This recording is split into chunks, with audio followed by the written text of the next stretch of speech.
Well, this is a global issue, and we are fortunate to have a visiting speaker from Bogota, Colombia, who has been addressing this issue in Latin America. Dr. John Duperly is the director of the Institute for Exercise Medicine and Rehabilitation at the Foundation Santa Fe, Bogota, which has an affiliation with Johns Hopkins International, and we're so grateful for Johns Hopkins International for helping to sponsor his visit here for this symposium, and we had a nice exchange last night. Dr. Duperly is trained in internal medicine with a specialty in sports medicine. He has a PhD in sports medicine from the German Sports University in Cologne, Germany. And he's been involved in this initiative, and we're excited to have him speak to us this afternoon. Thank you.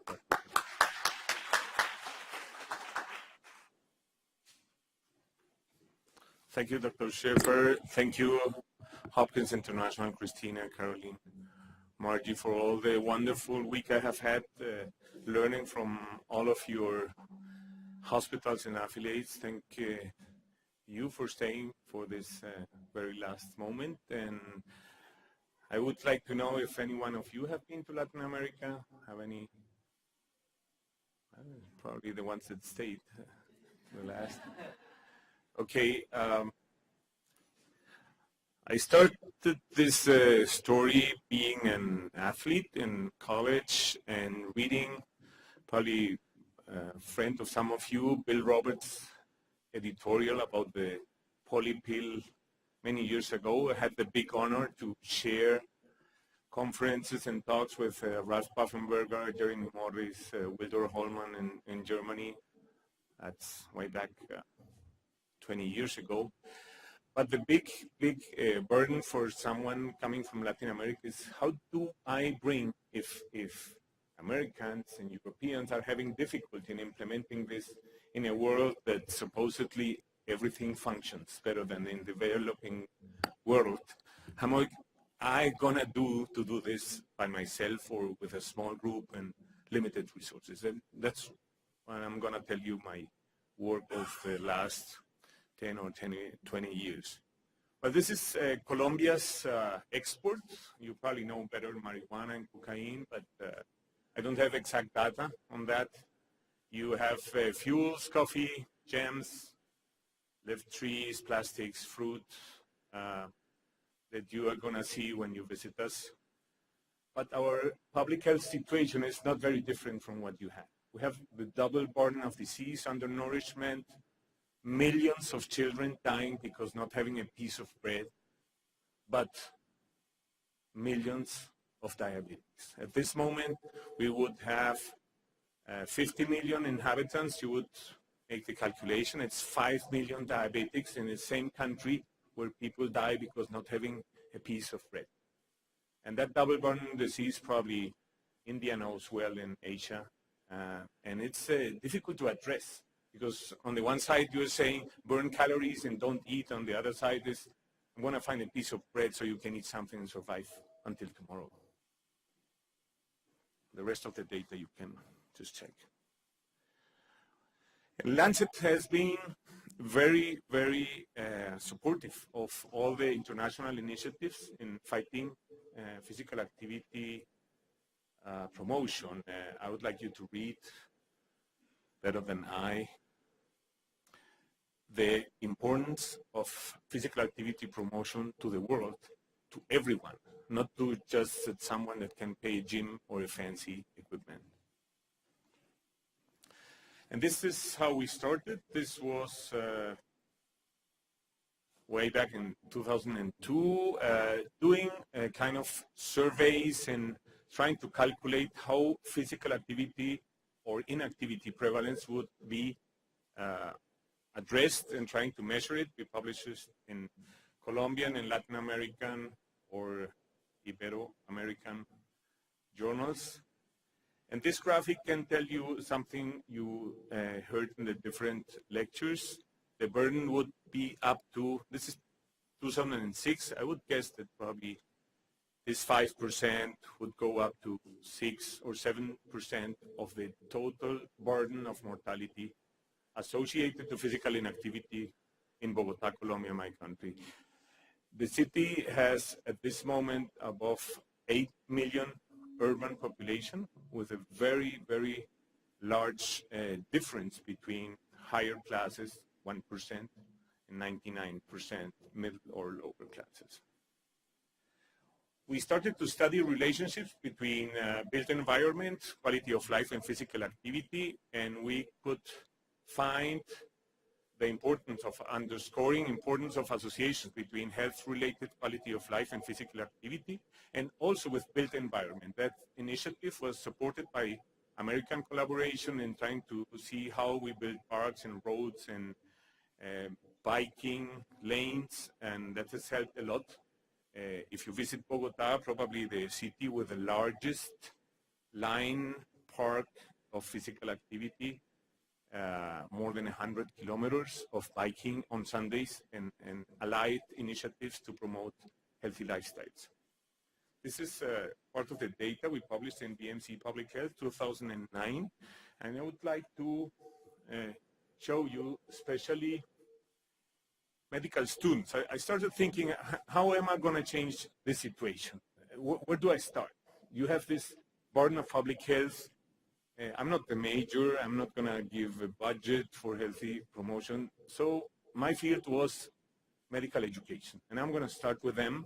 And at the first year, I'm going to try to change their attitude, their habits, and their awareness of physical activity and healthy habits. And that's what we did. But first, we measured what their attitudes were at the beginning and at the end of medical school, first year, fifth year.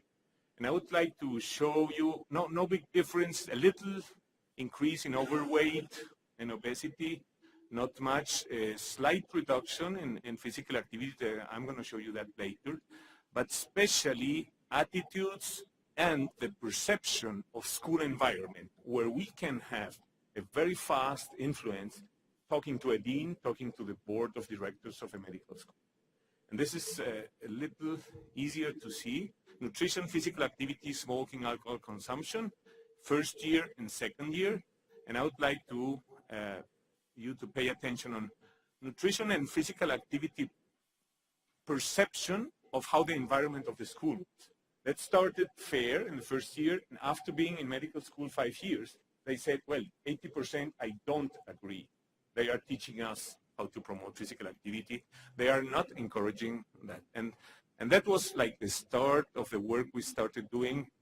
And we received support from the CDC and from other interested people in Latin America to promote physical activity in medical school and medical education and physicians overall. This is the physical activity, moderate and vigorous physical activity reduction after 5 years of health education. I don't know if you have seen this in the US, but you teach people molecular biology, you teach them how to cure disease, you pass through intensive care, you see people dying, getting heart attacks, injections of diabetes, and you yourself is not able to change your own behavior. So you're reducing physical activity. And the ages, just to first year medical school in Colombia is a 17-year-old person. Fifth year would be a 22-year-old person. Starting overweight and being sedentary after learning a lot about health, public health, physiology, pathology, medications, and surgery. These are the two key mentors I have had at that moment. Mike Pratt from the CDC and Erica Frank, founder and principal investigator of the Healthy Dog, Healthy Patient Initiative many years ago. This is like, I would say, 15 years ago. And we published a review on this together with Erica, showing that physical activity habits should constitute a powerful strategy to increase the rates and quality of future doctor-delivered physical activity counseling, reviewing the literature at that moment. And we gathered here in Baltimore. I was surprised to see that it was Baltimore. I didn't remember. 2010, the launch by Bob Salis, a close friend of Dr. Sheffer, the launching of this initiative, Exercise is Medicine, 7 to 8 years ago.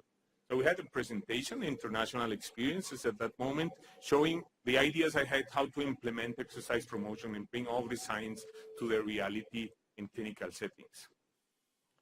And together with Felipe, who was my student and together is at this moment associate professor at Emory, we proposed this inverted pyramid, primordial, primary, secondary, and tertiary prevention, which is taking from public health strategies, and probably primary care to make stress on this, but needing some kind of expertise, not everywhere, but maybe here for this secondary and third prevention patients. We have the medical officer of the FIFA, of the Soccer World Association, meeting with our health minister, and at that moment, being very happy having qualified to the World Cup. We are classified for Russia. We're going to see you there. Promoting 11 for Health. I don't know if you have heard. 11 for Health is a public health program from the FIFA, promoting fruit and veggie consumption, physical activity, not smoking, not alcohol, respecting women, respecting fair play. A very nice initiative with a tremendous impact in developing countries. It started in Africa at that time, 6 years ago. And this was the initiative we started together with Bob Salis and the American College of Sports Medicine. This is a timeline you could follow easily by the talks you have had now. And we started here implementing in Colombia and Latin America strategy to bring these simple issues about exercise prescription to basic primary care. Every patient, every visit, which is Bob Salis' big slogan. Every patient, every visit should receive a question about how much are physical activity and a very simple prescription or refer to an exercise medicine expert. This is the data we have. We started doing workshops, one-day workshops. We did a lot of work, about 4,800, almost 5,000 physicians trained in Latin America. You can see the countries. We had, and probably more interesting to you, the different specialties attending this course. The course was oriented to doctors, but we did have other healthcare professionals, which is this. About 1/4 of the group were PTs, PEs, nursing, psychology, not originally invited to the courses, but they just asked for permission to go. Very motivated population, not that much the doctors that were invited by calls and different initiatives. These are results we recently published, 2016 BMC Public Health, the increase in knowledge for each specialty. You see that sports medicine did increase less. They would know a little better than general medicine and other specialty. We did have ophthalmology, otorrino, gynecology, obgyn, pediatrics, and others. These are discrimination of how much increase in knowledge we had. This is the average normalized gain in knowledge, 30%. And we had a big increase in prescription. The benefits are well known. The assessment was fairly known, but the prescription techniques and skills, motivational interviewing and other techniques, we just had a good presentation of. The study we did in 24 medical schools all around the country. This is like the outline, doing different kinds of intervention, institutional, curricular, extracurricular, environmental, and individual interventions. And this was different meetings with the deans and with the leaderships and investigators in different schools, trying to change the whole environment of medical education in the country. You know, this kind of papers that show us that generally physicians are not prescribing exercise in clinical practice. At least that was the way at that time, published in JAMA, and you know, hundreds of papers underscoring this situation. This just to show initiative we have. This is medical students, and this is tracking strategies to measure physical activity. We do this in the first year. Then it is a lot more difficult, biking strategies and these competitions. Most of the teachers, of the professors have to participate. The dean is a marathon runner, so he brings us all to run with them. It's kind of motivating strategies. This was done a few years ago, showing improvement in some of the measurements. Healthy aerobic capacity and flexibility increased. We did not see much changes in body fat or body composition. We published that recently in Education and Health. I had the pleasure to share with Steve Blair and some other experts all around the world the importance and the discussion we just had with a brilliant presentation of Hopkins obesity expert, the importance of energy balance and not just concentrating on diet, which has been like the main historical effort that has been done. This is a local study done a few years ago, quartiles of strength, hand grip strength, adjusted for cardiorespiratory fitness, and we find almost 3 times, and this is adolescents, this is not adults. Adolescents have 2 or 3 times more probability of having metabolic syndrome if they have a lower quartile in hand grip, which is very simple measurement, very easy to do in PE classes. And we are showing in a very, very young age markers, dyslipidemia, dysglycemia, insulin resistance, and of course abdominal obesity in these young people. These adolescents are going to be diabetic in the next 10 to 15 years. And this is contributing to the epidemic in the world. I have the honor of direct for the last 1 year and a half, 2 years, the Institute for Exercise Medicine in my institution. That is a Hopkins collaborating institution down in Colombia. We have 3 main programs: cardiovascular prevention and rehab, traditional rehab, PT, OT, and speech therapy, and a fitness and wellness worksite community programs. And 3 main pillars of this intervention: exercise and therapy, psychology, behavioral science, and nutrition. And I would like to show you a few of the numbers, what we have been doing. Almost 100,000 therapists a year, growing the last 5 to 6 years, and bringing this activity to every bed, every patient in our hospital. This is our cardiac rehab team, where we have psychologists, therapists, and expert nurses. And this is some of the data I would like to share. Session 36, reaching 61% of LDL measurements below 70, which is the international goal. Not yet at the goal we would like to, 80 or 90%. Working together with statins, with cardiology, with, of course, diet and exercise to go to upper levels.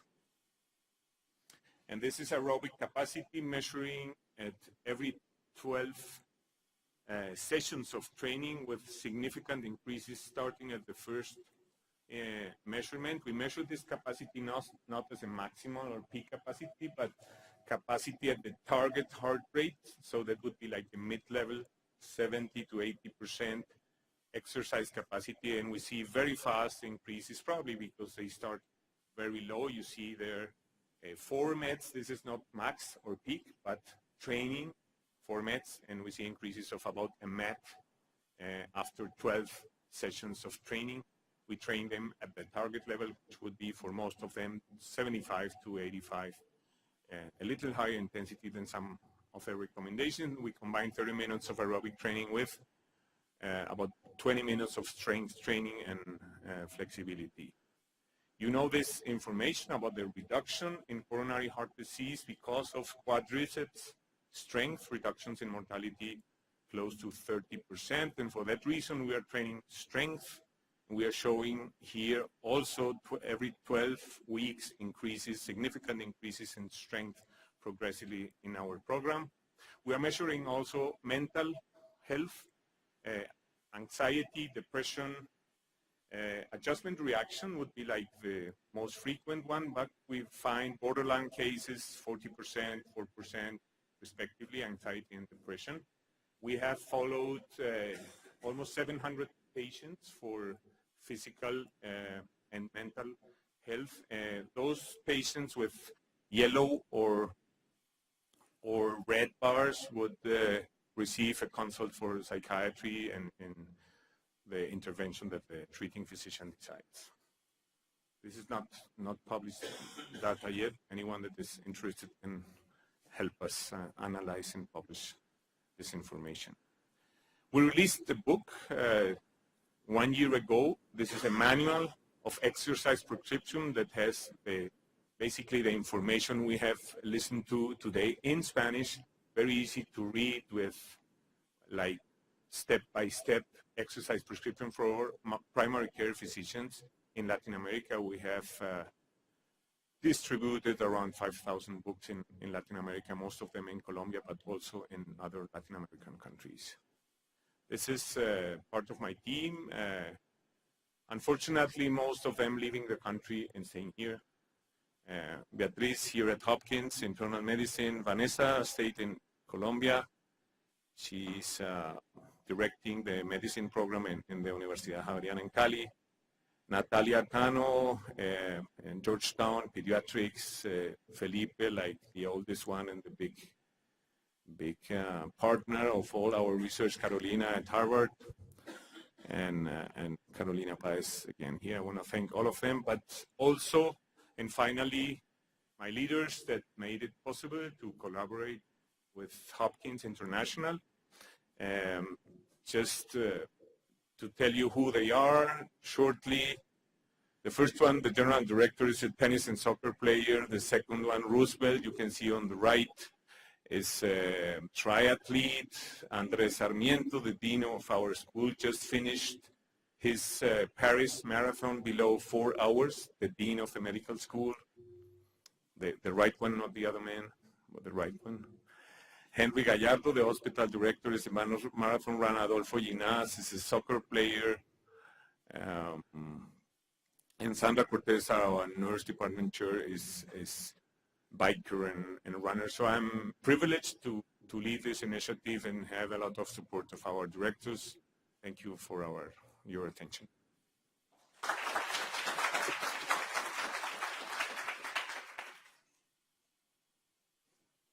Questions for Dr. Duperley? That was fantastic. And it's interesting how you were really on the ground floor of the exercise medicine here in Baltimore. So grateful that you were able to come back here and teach and exchange with us. I thought it was very interesting how through the several of the talks that you see some different themes, running together, the endothelial aspects of exercise, and what you've talked to about the education and so forth, and how do we get there. And it's interesting that how much you're working with the medical students and giving us a lot of food for thought, things that we can do here. Any other questions for Dr. Duperley? Yes, please. Thank you. Thank you. Was amazing. I'm originally from the Dominican Republic and have heard about the program, so they're doing great work. I would like to know what's the major challenge that exercise in medicine has faced in the different countries, knowing that medical education is still a struggle and varies from one country to another. Yeah, there are many challenges, but if I had to choose one, there is not a clear, I'm going to say it straightforward, there is not a clear revenue for doing this. So the public health people understand it very well, but the clinician and the person that is making money per minute, fee for service, is not going to invest money in this. It's not going to invest his time. The medical curriculum, I hate to say it, but you know it, and you know it here, is influenced by industry, and is influenced by budget. How many hours do we spend teaching complex surgery or stent management and positioning? how much revenue is getting each of us, each of the hospitals of that. How much money would come into a clinic like mine or yours because of prescribing exercise? Probably not much.